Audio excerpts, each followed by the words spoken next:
ખરમાસ શરૂ થતાં જ તમામ માંગલિક કાર્યો અને વિવાહ પર રોક લાગી જાય છે। આખરે તેની પાછળનું કારણ શું છે?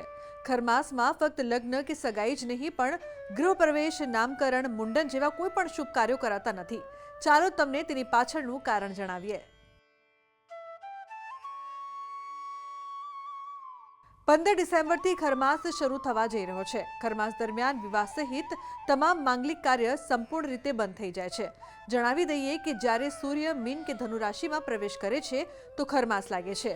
પંચાંગ અનુસાર 15 ડિસેમ્બરે રાત્રે 10:19 સૂર્ય ધનુ રાશિમાં ગોચર કરશે। ખરમાસ સમાપ્ત 14 જાન્યુઆરી 2025ના રોજ થશે।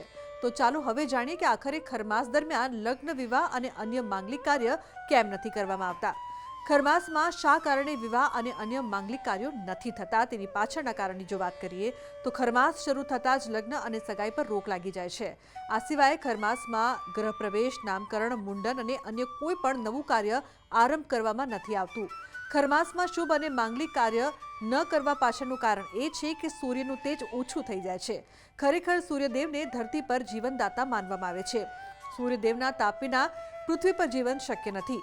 તેવામાં સૂર્ય જ્યારે મીન કે ધનુ રાશિમાં પ્રવેશ કરે છે તો તેનું તેજ ઓછું થઈ જાય છે।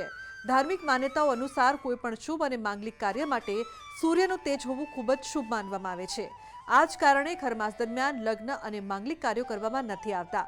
જ્યોતિષમાં સૂર્ય ગ્રહોનો રાજા માનવામાં આવે છે અને તે પિતા પક્ષનું પ્રતિનિધિત્વ કરે છે। તેથી તેમનું તેજ ઓછું થવું માંગલિક કાર્યો કરવા માટે ઉત્તમ માનવામાં નથી આવતું।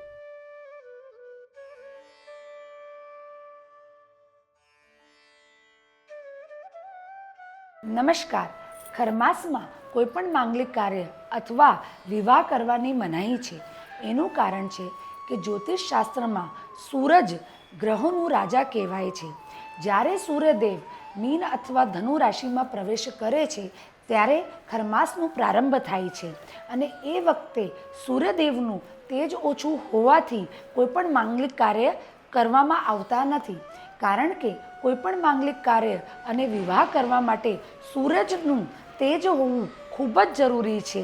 સૂર્ય પિતાનું પ્રતિનિધિત્વ કરે છે। એ સમયે ખરમાસમાં નકારાત્મક શક્તિઓનો પણ પ્રભાવ વધુ થઈ જાય છે, એટલે માંગલિક કાર્ય અને વિવાહ કરવામાં આવતા નથી।